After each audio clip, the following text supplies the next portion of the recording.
Never miss an episode of the Final Furlong podcast. Subscribe now on YouTube, Apple Podcasts, Spotify, or wherever you get your podcasts. And now, here's your host, Emmet Kennedy. Welcome to the weekend preview on the Final Furlong podcast. Last week, we only went and did it again. Winners left, right, and centre. And George Gorman, Andy Newton, Peter Michael. More winning naps. And the 7th podcast in a row where we had a double figure priced winner. All we're asking of you is to smash the like button. All we're asking of you is to smash the subscribe button. And hopefully we can keep that winning run going. We will try and do so in the company of George Gorman, Andy Newton, and Peter Michael as we preview the best bets for Newmarket and the Curragh this weekend. We're going to kick off with the Tattersalls Online Royal Lodge Stakes. 2 runners for Aidan O'Brien, who's won it twice in the last 10 years. Not necessarily a race that Aidan O'Brien runs his stable stars in, but he's got 2 interesting runners. Daytona, who was very, very impressive at Gorman Park, at my local track, and then again at Naas, when he won one of the late great Pat Smullen Series races in listed company. Maybe a little bit disappointing as an odds-on favourite last time out in Group 2 at Deauville. Action, who's a half-brother to Lambourne, the choice of Wayne Lorden. But Bo Echo, maybe we've only all got eyes for Bo Echo, who did us such a massive favour on the podcast a couple of weeks ago, beating Published, confidently tipped up by Peter Michael. Is he going to get the job done under Billy the Kid again, George Gorman? Yeah, this is going to be, we've got 3 of these in a row, but listeners of the podcast in recent weeks knows I always go with the horse that's sort of most proven at the level. I don't like gambling on how much a horse is going to improve from race to race. It'd be no surprise that Bo Echo isn't for me. For me, the 2 most proven at this sort of level, at group level, Pacific Avenue and Humidity. And handy enough for all of us, they ran in the same race last time at Sandown, the Solaria. Pacific Avenue was only beaten half a length there in 4th, but what puts me off slightly, that was 7 furlongs. They're stepping up to a mile here. He was actually in front a few strides from the line, ends up finishing 4th, admittedly, beaten half a length. But in behind, Humidity was staying on very well, finished 3rd, placed 2nd after suffering interference. So I think of the 2 of them, the horse most likely to enjoy the step up to the mile is probably Humidity, and he's the juicier price of the 2 of them. So I'll be having a small go on Humidity. He probably should have won the other day. He was so badly impeded. It was absolutely outrageous what went on in that race. Oisin Murphy threw the kitchen sink at him, but he kept being impeded. Ironically enough, there's a trainer complaining about Oisin Murphy impeding his horse today. That's race riding, ladies and gentlemen, but Humidity is a 15-2 shot for George Gorman. Andy Newton, what about you? I can't desert Bo Echo if I'm honest with you. I think there was 2 or 3 of us put it up, didn't we, last couple of 3 weeks ago, and napped it and what have you. So yes, I see what George is saying. I mean, that was a listed level win last time at Haydock. But, we do know the trip's going to be fine. There's a few of these stepping up. I mean, look, Humidity looks like it will be fine over the trip, like George said. And Ancient Egypt has been impressive as well. But, that's wins at sort of Beverley and Goodwood. I think the 4th has come out, that Green Falcon, and run okay. But I think it was beaten as well, came 2nd. So Johnson actually won this in 2021 with that Royal Patriarch as well. So, something there, but yeah, I just look, 6 of the last 7 have come from draw 3 or lower, so that is against Bo Echo. But I just think last time, when Published came to it, probably even headed it, I think, at Haydock last time, it was just gutsy, went again, had a bit more at the line, didn't it? The ears pricked, and I just think that 14-1 for the 2,000 guineas at the moment. Whether you fancy that, I don't know. We'd probably like to see another run here, personally. Last 2,000 guineas winner to come out of this race was Frankel? The mighty Frankel. Yeah, so big shoes to fill there. I apologise for stepping on your toes and stealing that line, but I needed to get that out. No, I was sort of asking the question. It was sort of floated out there as a bit of a teaser, and yeah, you were right. And yeah, look, the O'Brien one, look, he had 7 entries in this a few days ago. He's come down on these 2. And, I mean, again, we know that, his main one here, this Action, is probably going to be fine over the trip. It won over Galway over, just over a mile and half a furlong. So, is it going to be a superstar from O'Brien's yard? Don't know. We'll find out. But it has got Dewhurst and Futuratory entries. So, but look, Bo Echo, I'm a little bit worried about the drift. If I'm honest, it's sort of like almost 2-1 now. But I think I'm going to stick with it. I have to, really. I think I'm with you. Although I really like humidity as well, but Boeko's got so much of an upside to him. There is maybe a perhaps slight. We talked about the best juveniles to follow on the podcast with Georgia Cox and Adam Mills on Monday's show, which I highly implore you should be listening to that episode. There's some gold information there from Georgia and Adam for horses to follow, to put into your tracker, not only for this season but for next season as well. But just watching the race back again today, Publish really did throw that race away. But I like Boeko. I think there's a big upside to him. Who are you with, Peter? I don't. It's very hard to race to weigh up. I'm going to go with Boeko because I think he has less question marks over him. As Andy said and you said, a few of us put him up last time, and when he was second favourite, and he won nicely enough. I don't know if Publish threw it away. I don't know. It's a hard race to kind of work out that one as well because Publish had a good bit of ground to make up, and he made up the ground. But Boeko battled back, so I'm going to go with Boeko. But I can't. I was very taken by action on debut and also the Galway run, but that Galway race just hasn't worked out at all. Suppose it's not his fault it hasn't worked out. I actually, when he won in Galway, I actually earmarked him as a potential Derby horse for next year. But I would have liked to have seen the form a bit stronger. So that's kind of put me off him a little bit, but he can only win. That's all he can do. Yeah, I'd say Boeko. I'm hoping Boeko might have a little bit too much speed for him. O'Brien has obviously, I think, another one in it. Yeah, Daytona. And I wouldn't rule him out either. Yeah. You know? That second win at Naas, given he had a penalty to carry, given North Coast £4 and beaten North Coast well. That's decent. That was a decent run. Now, I didn't see the DeVille race. I didn't go back to look at it, but I'm guessing that wasn't his run. So if you're backing him, you'd just be putting a line through that, and he could be anything. But look, I have to go with Boeko, but I don't know what to make of action because I was really taken by him in his first two runs, but I'd like to see the second run work out better. So with that, I'll go for Boeko. Okay, Boeko for three of us. A note of caution there from Peter Michael. These are babies. We don't quite know who's going to take a big step forward, and nobody would be surprised if Aidan O'Brien ends up having the first and second in this race, and if one of them becomes a superstar. But this is not a race he tends to run his elite horses in, so just bear that in mind. Humidity for George, Boeko for the three of us. I will have some sort of elaborate exacta involving humidity as well, and if he goes and wins the race, I might just cry because he really should have won the Cesarewitch Stakes and probably would have without the interference. The Tattersalls Cheveley Park Stakes is a race that Aidan O'Brien has won 5 times in the last decade, so he's going to be the first person to be looking at. Complicates things with 2 runners, but Wayne Lordan is going to ride True Love, the Royal Ascot hero. She was disappointing the last day in Group 1 company, but she dished out an absolute pasting to Puerto Rico, who did a massive favour for George Gorman when he confidently tipped that horse a couple of weeks ago, and then he bolted up in Group Company last time out. Donica won this 2 years ago with Porta Fortuna. He's got a big price runner who's somewhat intriguing as well in Havana Anna.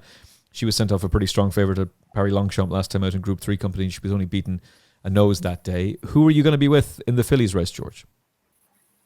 Yeah, this is a real tricky one. I wouldn't be inclined to back 2-year-olds at 15-8 unless they're Aidan O'Brien at Royal Ascot. And even then it'd be 8-15, wouldn't it? But Raw Fixation, you can't really get away from how good the form is. I'll give you that. And Beautify, to be competing at the level that she is as such an inexperienced horse is great. Sort of be tempted to stick with my rule and just go with True Love, but so many of these horses have achieved so much in such a short space of time. I would probably be siding with America Queen just about here. While she got beat by Royal Fixation last time out, she had she'd only had one career start, and Royal Fixation was had already had 2. There's only a length in it. There's no reason to think America Queen couldn't improve past Royal Fixation here with the extra run under her belt. She might have to be ridden differently because she was just there to be shot at by Royal Fixation the last day. It just gave her a lead into it, really. I'd say my main sort of one would be America Queen. I would say Fitzella's not out of this. Like on a through line with America Queen, I think Fitzella beat Steyer a length 2 starts ago, and America Queen beat her 2 lengths the last time. But again, you're talking Fitzella was doing that on her 4th start. America Queen was doing it on her 2nd. So probably going to improve past. But 14-1 could be a touch too big. I could be tempted into just a 3-place only bet on Fitzella, but I think I just about play America Queen here. It's sort of throwing the rule in the bin that I said that I've just spoken about in the last race. But she's achieved a lot in a very short space of time for me, and I think she can improve past the favourite. And Richard Hughes was speaking glowingly about her during the week as well. Andy Newton, who are you with? Yeah, Richard Hughes was, definitely. I think the form of that Lowther last time will be upheld, to be honest with you. I think the way Royal Fixation came with the late run and just sort of picked off Richard Hughes' horse will happen again. That the Ed Walker form was a little bit sort of skew-whiffy, but they did have a winner today, I think, which was a good sign. So, that was a plus. 20-1 for the 1,000 guineas. And look, the two O'Brien horses are going to be popular. True Love's got to be some sort of value there. They're giving it a break. You could argue maybe that, the run after, was it in the railway at the Curragh might have come a little bit too soon in, the other one, the Phoenix afterwards. There was probably about sort of 20 days or so, then off the back of Royal Ascot as well for a young, filly. So having 49 days off, is the top rated in this race at 115, and Wayne Lorden would have had the pick. He's chosen True Love, so you can sort of see that one shortening in the betting, as you say. The last horse to win this and go and win the 1,000 guineas, you have to go back to 2009/10 season, Special Duty. So that was not coming to me. I was not getting that one. You had me there, Andy. Quite a while ago. So I don't think it's probably the strongest renewal of the Cheveley Park, is it? I might be wrong, but I don't think it is personally. So I just think there might be a bit more to come from Royal Fixation, but it's a sort of tread carefully type race, isn't it? I think personally. True Love's going to win this. Go on, George. Can I just add on the Aidan O'Brien jockey bookings? It's worth noting Wayne Lorden has ridden True Love before. He's never ridden Beautify before. True. So it may not have been his choice. And I think Stall 1 as well, which Beautify's got. I'm not sure there's been many winners from Stall 1 for some there you go, yeah. as well. It does complicate things, the jockey bookings, for sure. Let me ask the three of you this question then. Because we're all big fans of Wayne Lorden, we really like him, but the current number one at Ballydoyle is Christophe Soumillon, who can't ride because he's suspended this weekend. So which horse do you think Christophe Soumillon would have ridden? I don't think he would have picked True Love personally, but it would have been a close. Would Aidan not have just put him on one? I don't think he would have picked. I think Aidan would have just said, "You're riding that." Answer the question, Peter Michael. Stop evading and answer the question. Who would he have ridden? True Love, I'd go with. Well, okay, George. Stuff it. At the end of the day, I mean, do I ride the Group 2 winner or the Group 2 If you stop waffling, we might get some work done. You're a waffler. I think he. Yeah, I think he probably picks True Love, doesn't he? But it wouldn't be easy. No, it wouldn't. You got to remember when she ran in the Moigler, she had 78 days off Beautify, and to come back and go up into a Group 1 and run like she did. Yeah. If there's one that could blow these all out of the water, it might be Beautify. Well, I think we know to a degree what most of the others are, other than True Love and Royal Fixation. Like, not True Love, sorry, American Queen and Royal Fixation. There's one that could really, really take a big step forward here, just on how her season's gone. It could be Beautify if she needed that last run. Yeah, I agree with that as well. I don't think there's much between composing Beautify and Precise, who won. And Beautify is trying to do what Lake Victoria did, which is run in the Moigler and then come back to this race and win it. The difference is Lake Victoria won both. But I respect her immensely, and the drop back to 6 furlongs may very well suit her. I just think True Love's form, you're second to Gastad, you win at Royal Ascot, you destroy Puerto Rico, who franks that form afterwards, and you're sent off a 4-1 on favourite for the Phoenix Stakes. You clearly didn't run your race. So if she's okay, she'll win. Peter.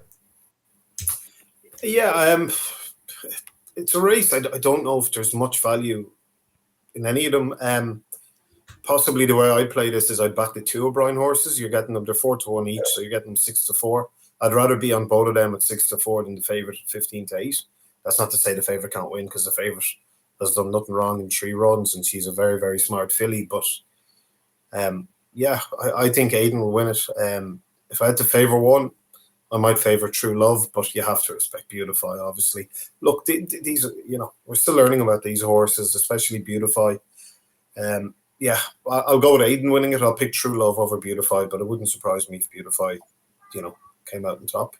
Aidan O'Brien to win it for a 6th time in 11 years.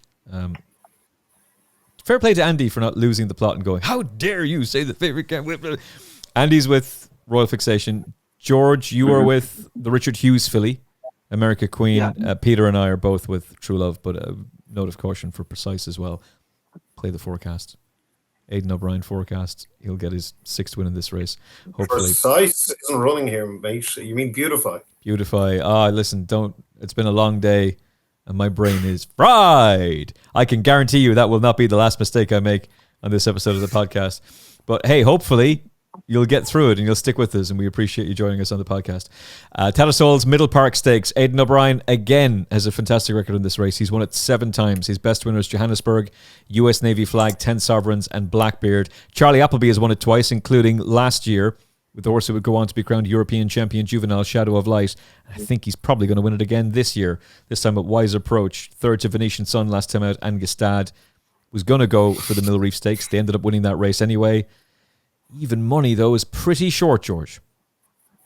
Yeah, you sort of said it all, really. Like the form with Venetian Sun, and even a bit further back, the Charles Darwin form is all very, very good. But even money is short enough to be taking at a price like this. I'm going to be doing what I might as well, rather than keep outlining my rule, I'm just going to call it a Puerto Rico bet from now on. And I like it.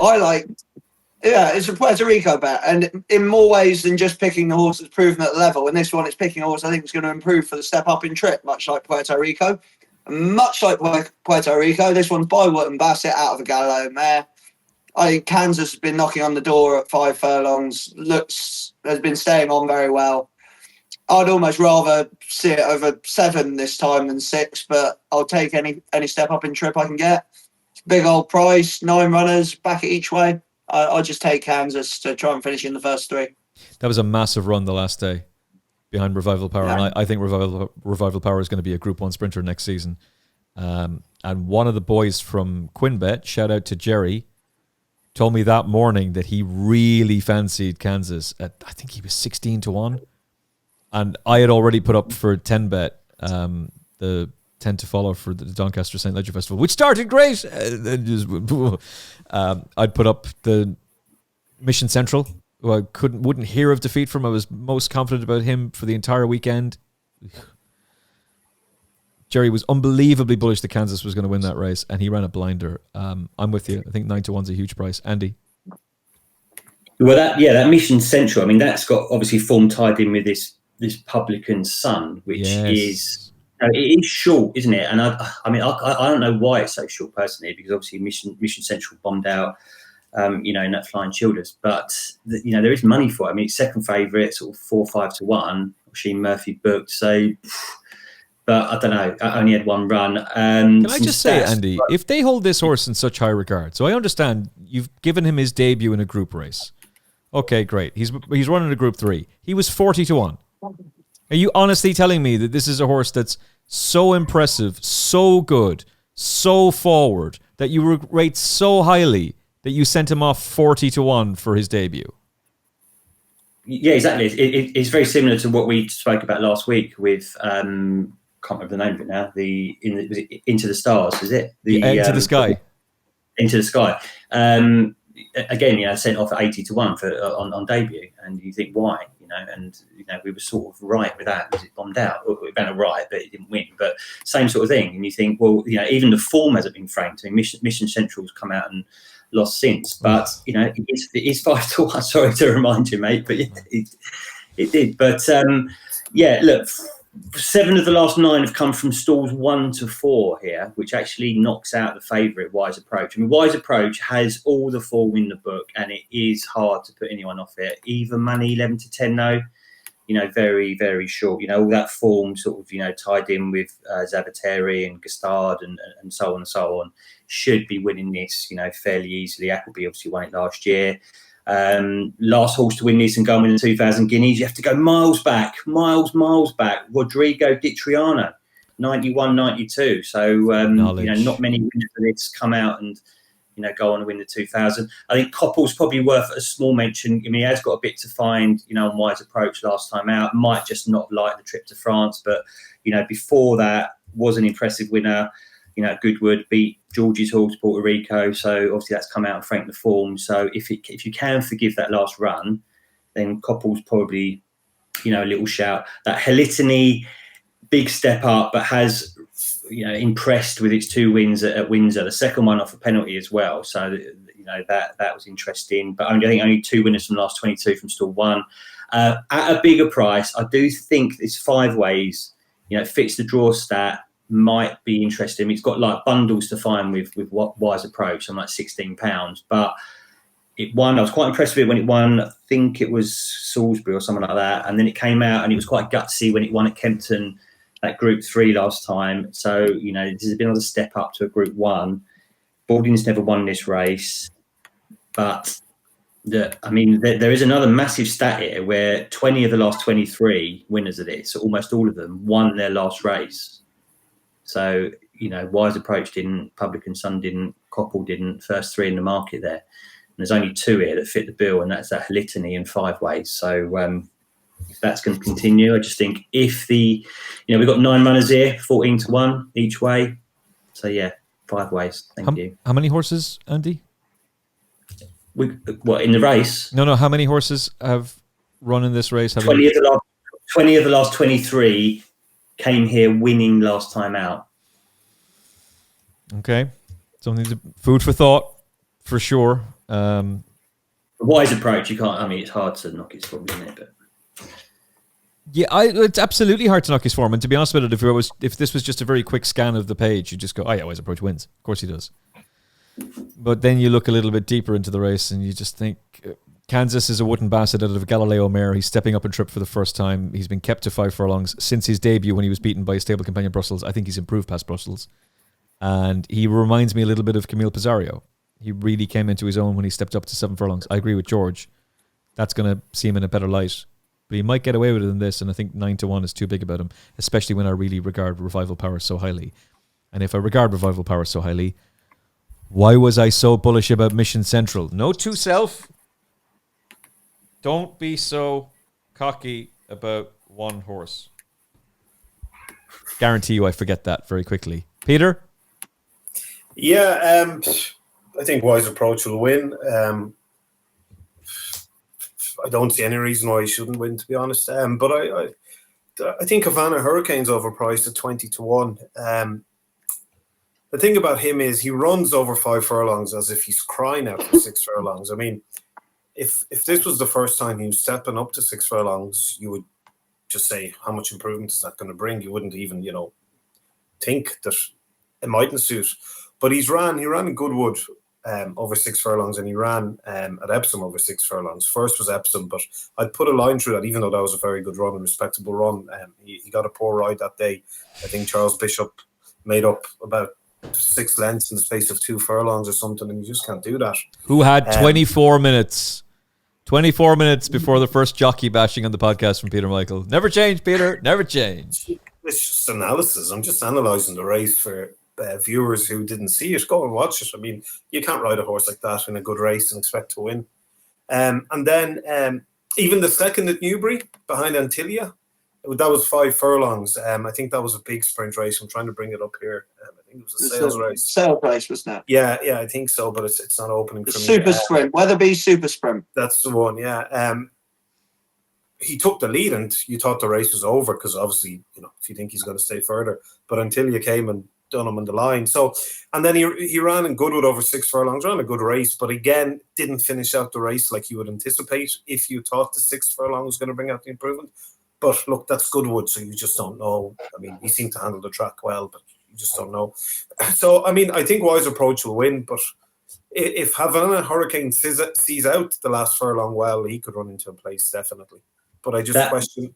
Peter, I just worry about him in the last 100 yards. But hopefully, I mean, he runs over 5 furlongs as if he's crying out for it. But when he runs over, say, 6 furlongs, he just flattens out a bit. So we'll see. But he's too big a price to let run at that odds without a bet each way. What are you going to say, Andy? Yeah. I was going to say that Weatherby Super Sprint, that was the race where we saved you from another forfeit, wasn't it? Because you was all over Havana Hurricane, weren't you? And we were with Banthelia. You guys, well, I wouldn't say saved you, chickened out. That's what it was. You had the odds in your favour. It was, You had the whole field run. We were doing you a favour, Peter. It was an intervention. Yeah, right. We did you a Right. We felt sorry for you. Right. It wasn't that we were gutless. It wasn't that we were afraid. We were doing you a favour. That's what it was. That's our story, and we're sticking to it. Kind. You guys are too kind. Yeah, that's what it is. Yeah, we're too kind, of course. Very generous guys. That's our thoughts on the Middle Park Stakes. Let's go on to the big handicap of the day, shall we? The Cambridgeshire, which is going to be an intriguing running of the race this year. I suppose it always is. That's just a kind of throwaway line. Treble T. I'm interested to hear what the draw stats are going to be. Coming out of stall 7, Kieran Schumark, 7 Crisford, 9-2. 5th column, really interesting runner for John and Thady Gosden. William Buick, he's got good form to his name. He's a winning machine as well. He's now running off a mark of 102, 5-1. Westridge for Billy Loughnane, and again the Gosden team, 7-1. Fort George for Oisin Murphy and Ed Walker is a 9-1 shot. With yet another one of Oisin's retainers, Tribal Chief, who's been a steadily improving horse and one of the most likeable trainers has him, Devin Minussier. Sean Levy, 9-1. A horse that I'm fascinated by is Greek Order, stall 13, Ross Ryan, Michael Bell, an 11-1 shot. George Gorman, who do you like? Yeah, obviously Treble T runs here off £4 lower than his official mark, courtesy of his win the other day. Got a few notes here just about horses to watch in the handicap, basically, that I haven't selected. But Real Gains last win was off £4 lower over course and distance. Does need more on his recent efforts, but the soft ground last time probably didn't suit, so I couldn't put you off him. EBT's Guard was £4 higher than when beating Carolean Bay. I think that was 2 starts back. Carolean Bay won yesterday and was second to Bullet Point the time before. But unfortunately, his Newmarket form isn't great, EBT's Guard, which put me off him a bit. And Tribal Chief gets a £3 swing at the weights for the favourite, despite beating him half a length last time they met, which was last time out for Tribal Chief 2 starts ago for Treble T. But if I get into my actual selections, Thunder Run's last win came off £3 lower. Jack Nicholls £5 brings him to £2 below that. Despite finishing 4 for 4 last time, I thought he ran with credit in listed company to be beaten 4 3/4 lengths. He actually ran to an RPR similar to what he was running to in handicaps. So he's the first one. I hope you don't mind. I'm going to take a few swings. No, work away. Absolutely. Cash is £4 better off with the favourite for 2 3/4 length beating last time. A winner over a mile on this course, on racecourse debut, Newmarket form could be very, very important here for this race. And at the biggest price of the lot, and I can't really understand why this horse is such a big price, probably one of the most likeable horses over this sort of trip so far this year. Urban Lion is just £1 higher than when beaten half a length by EBT's Guard 2 starts back. And he's been generally very reliable, staying on well over a mile as if the extra furlong will suit. I think it's just the wrong price due to a disappointing effort at York the last time, but God, we can forgive him 1 for the season. And while he was 13th of 17, he'd been 5 1/4 lengths. I know it's not nothing, but that was behind Bullet Point, who I think, at least a length of that was just Bullet Point. But you look at the horses around him. Carolean Bay was second, who we've just said went on to win next time out. Like, the form of that race has worked out okay. So those are going to be my 3 shots. It's going to be Urban Lion, Cash, and Thunder Run, all at big prices. Andy Newton, who's on your shortlist? I've got 3 I'm going to have a little bit of a go with here. I mean, Treble T, you asked about the draw. That's probably a little bit of a worry. Look, last year's winner came from 4. So, it has shown you can do it from a low draw. But generally, you want to be sort of double figures. But, this race, and is there 24 this year? But it can be a max of 30 something, can't it? So, it's going to sway towards double figures. Obviously, there's more double figure stalls in a race like this anyway. So, but the interesting one is 8 of the last 9, so almost all of them have been drawn 21 or higher, right? So in this particular year's race, we've only got sort of 4 runners there that fit the bill. One of them's Cash, which George mentioned. Yes, course winner. But my niggle with Cash is I don't think it's won since, is it? That debut, it's like 12 runs with no win now. But it is £4 better off with this treble T. Obviously, a Sheen Murphy rode treble T last time, but he's claimed to ride that Fort George now. Gosden's probably worth a mention. He's the most winning trainer in this, won it 5 times, and he's got that West Ridge and Fifth Column, both drawn double figures. Fifth Column slightly higher in 18. So, if you like the trainer sort of angle, then Gosden's your man here. But the 3 I've come down on, even though the weight trend, really you want something that's probably 9 stone or less or whatever. The last 2 winners of this have actually carried top weight, 9 stone 12. Cole Burke, same connections, same jockey as last year. Liberty Lane, Boiling Point looks interesting, down in grade. Ran second in the Group 3 last time to that King of Cities, only just got chinned. George touched on the track form potentially being important here. Rowley Mile form for Boiling Point, 2-2-1. Okay, never out the first 2. They've all been over 7 furlongs. That's the only niggle, but I think the trip will be fine based on its last run. I think Fort George is interesting as well. That was impressive last time. I think the time was good at Newbury, up £9. Some more needed. Another course winner. One here back in May. I mean, it's gone up loads since it won that race, like £21. But I think it's gone up £9 since its last win. But Ed Walker, 24% strike rate of his 3-year-olds at the track, and he's had a few winners recently, so that's fine. And then the other one that just caught the eye with a lower weight, drawn 21, and I think 21 has been a bit of a hot stall. 2 or 3 winners in the last 8, maybe. This William Haggis trained Treasure Time. I don't think Haggis has ever won this race. I think it was 4th at the Shergar Cup last time to that other horse that George mentioned, that EBT's Guard. It's a little bit better off at the weights. Looked a bit one pace that day, so the step up and trip will be fine, and gets in here with just 8 stone 9. So top draw. So yeah, Treasure Time, Boiling Point, and Fort George are the sort of 3 I'm going to go here. I'll take one, please. Greek Order. Greek Order for me. He was 4th to my cloud at Royal Ascot off a mark of 95. Bullet Point was 2nd that day. He's obviously gone on to run very well in handicaps and win a big one at York. He was placed in a group race in France the other day. It's been a little bit disappointing since then. I don't think he had any realistic chance at Goodwood given the way the race panned out. Correct me if you think I'm wrong. And I'll forgive any horse a bad run at York. It's a great track. I love it. It's one of my favourite race courses. Some horses just don't like it. I'll take the chance that he didn't. Conveniently, the bonus is that was off a mark of 97. Now he's off 96. He was placed off 95 at Royal Ascot, went 4th.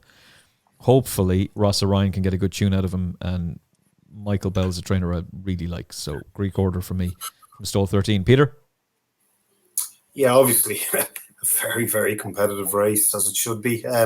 One thing that struck me is there's no Irish runners. I don't know if, I'd imagine there'd be an Irish runner nearly every year in this, but I didn't. Hey, you know why? They haven't won it since 1999. That's why, mate. Hey? Right. We've just given up. We've waved the white flag. Forget it. But well, especially with the handicapper these days, he's not doing them any favour. The Irish handicapper's not doing him any favours either. Because it's crazy. That's what I mean. The Irish handicapper, he's not doing the Irish horses any favours. I wouldn't be keen on bringing the horse to the UK to take in a handicap. I'd be keen the other way around. Yeah. Yeah. I mean, look, we start with treble T. Yeah, he was quite impressive the last time. He's well in, as the boys have stated. He's quite short of 5-1, but there's no denying he has a good chance. Out of the others at the top of the market, Fort George would be another one I'd mention. I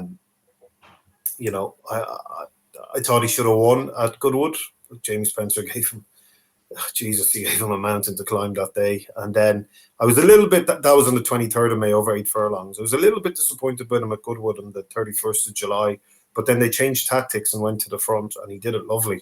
He ran a lovely race. So from the top few in the betting, those are the 2 I think could run well, and they should run good races. But I was kind of thinking with this race, I'm just not sure how much these horses have in hand in the handicapper, because they've gone up quite a lot over the last few runs. I know Treble T's well in, I know that, but I'm still, 5-1 in this field.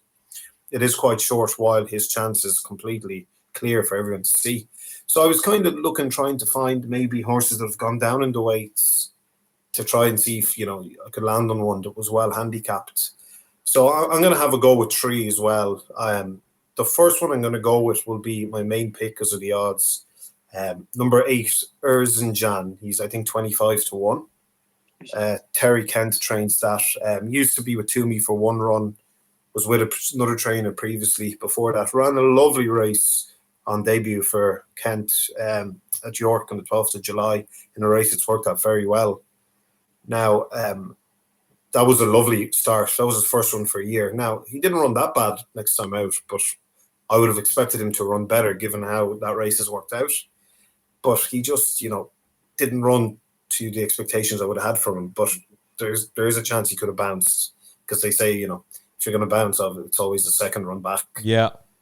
Obviously. So I'm hoping that was the case. He's gone down in the weights. I think he was at one stage, I can see 108. Let me see if he was higher than that. Anyway, he's down to 98 now. Yeah, 108 or 109 was his peak. He's down to 98 now. And I just, that run caught my eye a little bit at York on the 12th of July. And if he can build on that, if he runs the same as the last time, he won't win. But if he can build on that run, 25-1 could be a juicy each way prize for him. So that's one I'll be putting up as my value bet of the race, Erzincan. Out of the fancied ones, I'll go with Tribal Chief. He's, as George has explained, he's better off with Treble T. He's got good form because the going is good, but there's no rain forecast. So you imagine it's going to dry out, probably to good to firm in places. He's got good form, on top of the ground. And Tribal T was a little bit unlucky that day in Goodwood, but I don't know. I think Tribal Chief is holding him, and he's better off in the weights. So, and he's been very progressive as well. I think he started his handicaps around mid-60s or something, so he's gone up a lot. And then an outsider, but Andy's just put me totally off this one because of the draw stats. But stuff outside of the whole field, Silver Sword, again, another one that's coming down a little bit in the weights that could outrun his odds, but the draw might be against him. But they're the 3 I'll put up. I'll put up my main one, Erzincan. I just think, if he can build on that debut, he'll go close. He's 25-1, so he'll be my main each way play. And then Tribal Chief and Silver Sword as well. So Erzincan, my first pick, Tribal Chief, my second pick, and Silver Sword for the Hail Mary. I would like to make a correction. I would also like to go with Erzincan, please. And part of the reason for that is, A, he's in the tracker. B, Andy Newton put up Fox Legacy. Shout out Andy Newton, which was his nap of the day that weekend at 11-1. But the most eye-catching horse, aside from Fox Legacy crushing his rivals and crushing his enemies and giving Andy yet another winner, was Erzincan. And he was coming from off the pace on a track that was favouring those who were ridden on the pace, and particularly in a race that day that really favoured those who were up at the pace. Just blew out the other day, but he's been given a break. He's been freshened up. He's got Ray Dawson on his back. Oh, there's a lot to like there, especially the 25-1. I like that. Good draw as well. Yeah. 23. Yeah. Remember, I said 8 of the last 9 have been drawn 21 or higher. The only thing I'd kibosh you with a stat again, but it's the age thing. The age thing. It's like hit that waffle button, Emmet. Go on, hit it. Sorry, go on, punch me in the face if you want. You stop waffling. Yeah, we'll leave that. That'll do. Can I make a small amendment? Yes, no.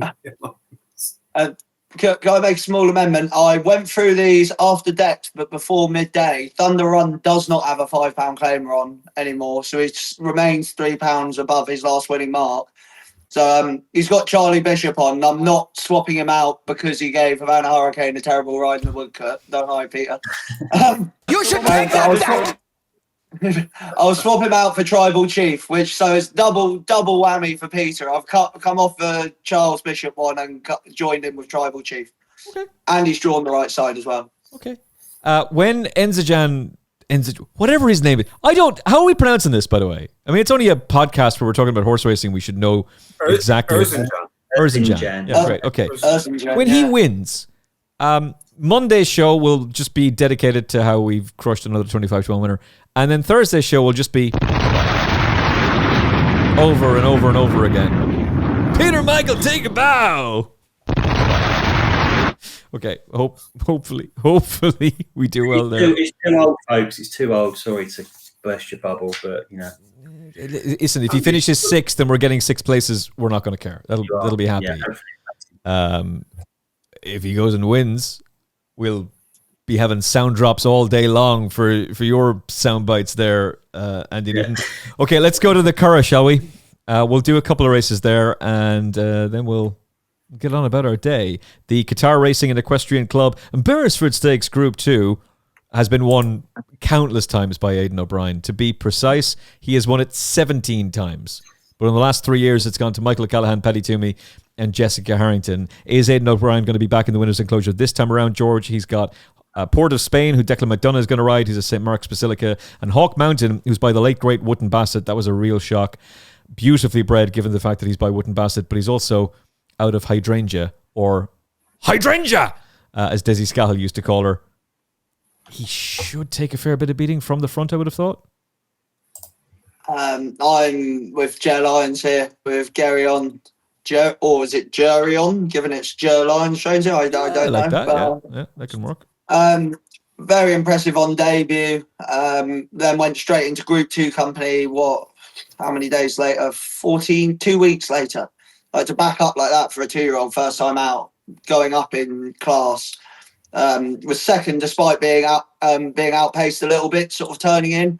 So step up in triples. So I just think this horse is miles clear on Racing Post ratings as well. Over 15 pounds clear of some of them, 13 pounds clear of Hawk Mountain. I think it'd take a lot of beating. It's a short enough price, but sometimes you've got to side with the favourite. Okay. The favourite for George Gorman, not trained by Aidan O'Brien in a race he's won 17 times. Jerry on. Andy? Jerry on, yeah. I mean, obviously there's form tied in with the the potential joint favourite, that Hawk Mountain. If that goes as well, that beat it. Jerry on at the Curragh, first time out over 7, but obviously Hawk Mountain has come back out over a mile and improved to win that day. That form, I think, was Port of Spain in behind that day, and that's obviously come out and won. And Port of Spain goes again here as well. So, it's a tricky one, because there was about almost 4 lengths between Jerry On and Hawk Mountain, back in August. And you just have to think, over the longer trip and with another race under its belt, is it going to, overturn that form? Jerry On's running over a mile for the first time. It's probably worth mentioning that, but certainly looks like it'll be absolutely fine the way it sort of finishes its races and so on. So it is a tough one. I don't think Jer Lyons has ever won this, and as you pointed out, O'Brien's won it, God knows how many times, 20 odd times or something stupid, isn't he? So that sways it for me, really. Just I think Hawk Mountain might have just improved enough to close the gap, and I'll just take Hawk Mountain here, just on the O'Brien form, really. I'm with you. He will win. Peter Michael. To be honest, I think it's simple enough. I think Jerry On will be very hard to beat here. I see no reason. I mean, they classed both ran and debut in the same race, and Jerry On beat Hawk Mountain by 3 3/4 lengths. He just looked a better horse. He looked to have more speed. He just looked a better animal. Hawk Mountain, as we know, then went on after that and made all, was well backed, which obviously, bodes well for him. Obviously, they think he's a decent horse. Hence, being well backed that day. I think there was a lot of money for him that day, and he made all, and he's going to try and do the same again. And that could be, that could be the reason why he closes the gap, because he's going to get to run the race. He's going to go to the front, and he's going to turn into a test of stamina, because Jerry On definitely has more speed than him. Of that, there's no doubt. But as George said, I like the way Jerry On ran against Constitution River. He hit the line well. He wasn't stopping. So I think this extra furlong is going to suit him equally as well. And I think he'll have too much speed. I mean, I think Hawk Mountain is going to set a good pace, and Colin will sit in second and just track him. And I think he'll just quicken by him and leave him. Now, the only thing I'll say is it's good ground. There's about 12. Let me just see. Hold on. Between now and race day, there's about 12 mils forecast. If the ground goes on the soft side, that might give Hawk Mountain a better chance, because I think that day at the Curragh, there was a good bit of dig in the ground. So the more tested stamina it becomes, you get more out of Hawk Mountain that way. But yeah, to be honest, I think if O'Brien was training Jerry on, I think he'd be about 4 to 6 for this. So I'd make him odds on to win this race. Where is Constitution River? Where is he? What is going on? Please tell me that's not another one on the sidelines. My goodness, the amount of firepower that Ballydoyle have is incredible. But if they keep getting injured, that's not great. So hopefully he's going to be back soon because he's very, very exciting. Distant Storm, who beat him on debut, was back to winning form at Newmarket today, much to my frustration that he's already down to 5-1 for the Dewhurst. But it's great to see that George Washington bloodline continuing in all its glory. And he looks a really exciting prospect for Charlie Appleby. But hopefully Constitution River is back. Even split. George and Peter go for Jura Lyons, and Jerry on, Andy and I side with the winner, Hawk Mountain, who will make all. The winner. Go out, make all, bet. win. And of course, it could be a match bet, but no. Intervention for Peter Michael. Trained by someone with the last name O'Brien. Yeah, exactly. Intervention for Peter Michael. Intervention. We give them the fields, George. We no, give them the field. No more match bets, Peter. Stop. I'll give them the field. Stop, Peter. I'll give them the field too. Peter, stop. No more match bets. At least until the jump season kicks back in. Then we can go mad with the match bets again. Yeah. 3:45 is the Goffs Million. Now, I think we can save a little bit of time for the good team at the Curragh. Evan, Tara, let's just save everybody some hassle. How about we run the Goffs Million at Ballydoyle on the gallops that morning, 8 a.m. Give the trophy to Composing. Saves everybody a lot of hassle. You can just carve her name into it now. Composing, winner of the 2025 Goffs Million. How far will she win by, George? She's probably the best. I'm not even sure she's the best horse in the race. I'm going to side with Green Sense. You're going to give Emmet Kennedy a heart attack there. I know. You should take that. There's just not as much between them as the market suggests. Like, to be backing a horse at 4 to 6. She's rated 6 pounds superior officially, and the same on RPR. What are you talking about? What? But you're still talking about a horse that was beat about the same distance as she was in a Group 1 the last day. She's a Group 2 winner, admittedly on soft ground. But then she was beaten 3/4 length by Lady Amanda, Group 3 at Naas on good ground. I just don't think there's as much between them as the market or the ratings suggest. Look, it's not a strong case. But I might be inclined to just go very small stakes on Green Sense. So will we just extend an invitation to Joseph and he can bring her to the Ballydoyle Gallops, to his father's Gallops, and again we just save the hassle of having to run this race for everybody's enjoyment at the car. Let's run it on the Owning Hill or the Ballydoyle Gallops and hand it to them. Green Sense 5-1, Composing 6-4 on. That's probably value, Andy. Yeah, I don't think O'Brien's ever won this, actually. I don't know how many runners he's had and all that, jazz. But yeah, I mean, based on being rated 108 and, the run last time out and Group 2 winner and so on, then, it's hard to look past Composing, really, isn't it? I think weirdly, the Hannon team have, this race has had a few sort of different guises, isn't it? Run over different trips or something like that and whatever. But they've actually won it 3 times when Hannon Senior was training, and they've got a 100-1 shot in here called Garma Sutra in the first time, who'd got stacks to find. But it's just interesting they're bringing that over in a race they have got a bit of history in.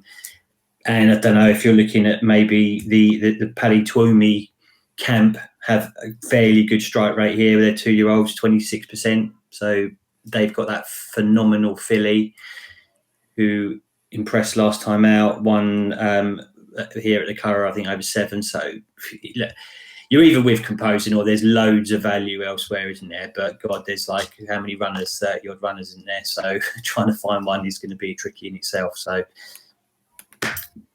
Composing wins, and maybe that phenomenal filly will run all right at 25s. Pop quiz, hot shots. Who has had the favourite for this race in each of the last 3 runnings?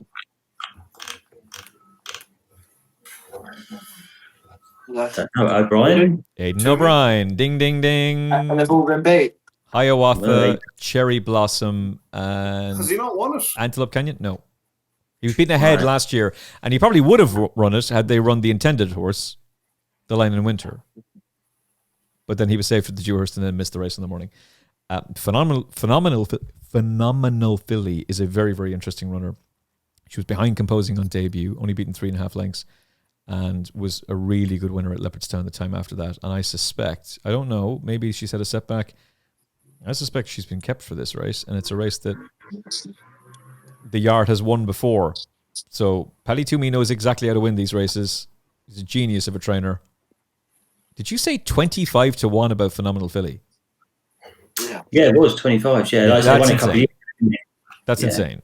So I think Composing will win it, but Phenomenal Filly will run a big, big race. That's a huge price. Peter Michael?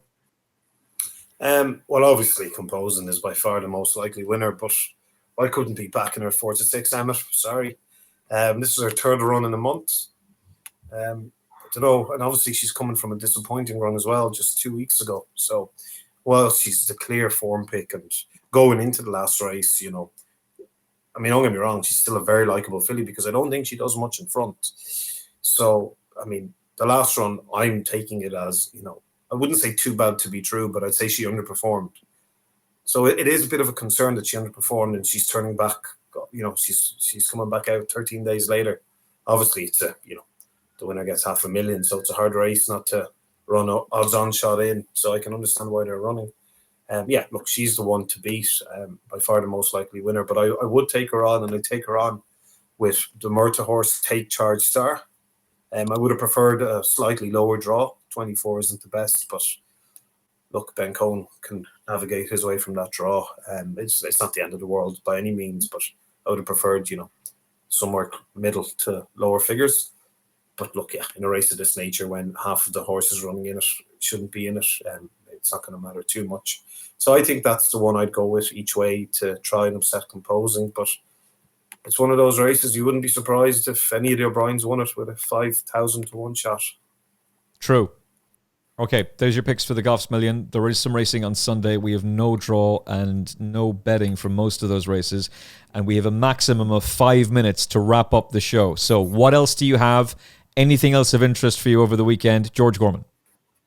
I can give you quickly in the other two ITV races at Haydock. I've got in the 205, I've got Lethal Nymph, winner last time out, running off 80 now, but back in that horse, his younger days, he was winning off 89 in handicaps. Some good bits of form in between there last year, a length behind American Affair in a handicap at Thirsk, 2 1/4 lengths behind Star Lost in a handicap at York. I just think the fact that he's finally broken his long losing run, this horse is very capable of a mark of 80 and could well go very well at price. I think it's about 14-16-1. And then the 315 at Haydock, I'm giving Hawksbill another chance. Disappointed me at Doncaster the other day, but it's just too bad to be true. Back at Haydock now, where he was beaten a nose 3 starts back, and his other 2 runs at Haydock have been a win in a novice and a 4th beaten 3 3/4 lengths by Luther in the listed Ascendant Stakes at Haydock. So he's obviously got a liking for the track. You will get 12-1 about him. Yeah, I'll just leave it with there. I'm not. I can do the Irish Cesarewitch. Just very quickly. Ascending, Nürburgring, San Salvador are all going to be of interest for me in that race. Okay, I'm pretty certain Aidan O'Brien's going to win it. I'm just trying to work out who. How is London City not dropped in the handicap, by the way, after 2? Well, certainly an awful run at York, and maybe it was okay behind Happy Pharaoh the other day, but a mark of 104 just seems unfair. He says wanting to desperately recover some of the losses from the Ebor on that horse. The ones that are interesting for me are Light as Air and Happy Pharaoh. Light as Air is number 40. It's a 30-runner field. If he gets in, major player in my mind. He's off a mark of 90 for this race. He was placed off 94 the other day. Yep, that'll do. And I do think that Happy Pharaoh has got more scope for improvement as well. And I liked him the other day. He was perhaps a little bit fortunate to beat Light as Air, but I liked the performance. He's by American Pharaoh out of a Galileo mare happily. So that's an Aidan O'Brien pedigree. I like him for Donica, and he's an intriguing one. This is a race that Aidan O'Brien's got a pretty decent recent record in, so I'll take a swing with either Donica's one, Happy Pharaoh, if that's the one that gets in instead of Light as Air. If Light as Air gets in, all over him. Andy? You're on mute, my son. You're on mute. Sorry, kids are shouting. The Irish Cesarewitch. Yeah, I mean, you got the third 6.5 goes again. It was rated 88, rated 93 now. But I'm not sure about that. I think the one George mentioned, that Nürburgring, that was fourth last year as well, up £5, so that'll be thereabouts. But we've also got the fifth in here, Dawn Rising, was rated 102 last year, and it's now 97. So I think it was only beaten 6 lengths, so that could be interesting. And it's got quite a good form at the Curragh. I don't think it's ever been out the first 5, 4-2, 3-3, 5-1. So I think my mate Alfie in the Group 3 on Sunday, that won the race last year. Again, another one that loves cut the Curragh. I think its form there is 1-3, 1-2-2. So, in listed in Group 3 races, that is. So, yeah, my mate Alfie, I think will take a lot of beating in that Renaissance. And then the Weld Stakes, I haven't got a lot here, but that Kensington Lane, if it goes, that's got form sort of tied in with that Geryon that we just talked about. Was beaten by that last time out. I think it's come out on one since quite easily, beat that Luna Mia at Nace. So, yeah, they're the 3 Sunday ones. And then, don't know, if you want to do naps now, we'll come back to that. Oh, we'll come back. Mad tough, son. Peter Michael, any other business? Well, just the Cesaro, which obviously is a big race, so I'll run through it like the boys have.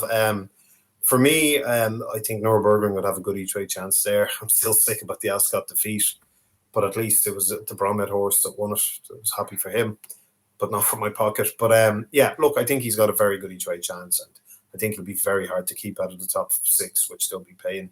And Light as Air is another one as well, as you said. If he gets in, a low weight 3-year-old this time of year, going to relish the step up in trip. So he could be hard to beat from a very low weight. So I'll put up those two, Nürburgring and Light as Air for that. Okay, naps. Your best bets. I'll just give a very quick mention, by the way, to 2 for Fast Eddie. I think will go well on Saturday if you're going to be at the Curragh. Kiki won the race last year. He was second off a mark of 100, 2 starts back. Shaped well last time out, better than the bare result. He's down to a mark of 99. He should go very close in the opening sprint handicap. And Heavenly Power won off 90 last year, now rated 89. He's best with ease in the ground. He can win his 4th race at the Curragh on Saturday. Your nap of the weekend, George Gorman, is... I'm just going to put one in the bank, I'm afraid. It's going to be Geryon in the Beresford to be the nap. I think it's pretty straightforward. I'll go next best. I'll go Humidity, a bit more of a price. If you're looking for a big one in each way price, Urban Lion in the Cambridgeshire. Okay. Get one in the bank, as Hawk Mountain runs all over him. Andy Newton? Yeah, look, I think the nap's going to be in the Cambridgeshire. That's the race everyone's going to be betting in. And look, we put 3 up on, I think, Fort George, Trade of Time and Boiling Point, but we'll come down on Boiling Point only because of last year's connections.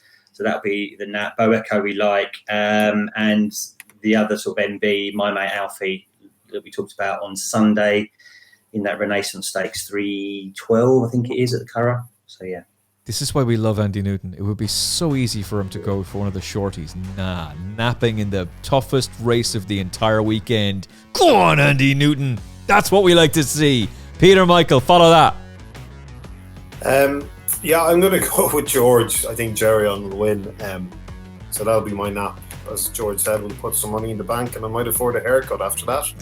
And then I'm going to go with Erzincan in the as my next best. I was choosing between him and Take Charge Star for something at a price, but I'll go with him because he's 25-1. Take Charge Star is running in the Goffs Million, obviously at the Curragh.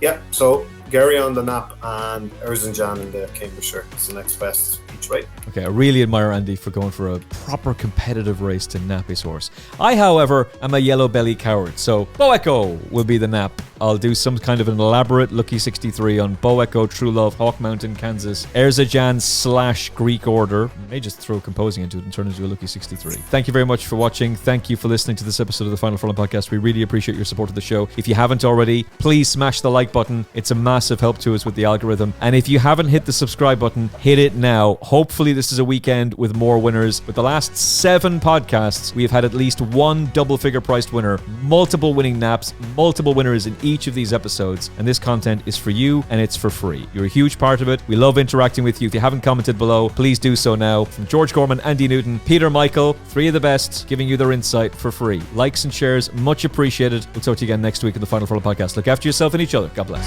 Thanks for spending some time with us on the Final Furlong podcast. We're independent media, so if you like what we do, hit like, share, and subscribe. It's free, it's quick, and it genuinely helps. And if you enjoyed this episode, there's plenty more where that came from. Don't miss out. Subscribe on YouTube, Apple Podcasts, Spotify, and all major platforms, and join us on the gravy train. The Final Furlong podcast, independent, unfiltered, and powered by you.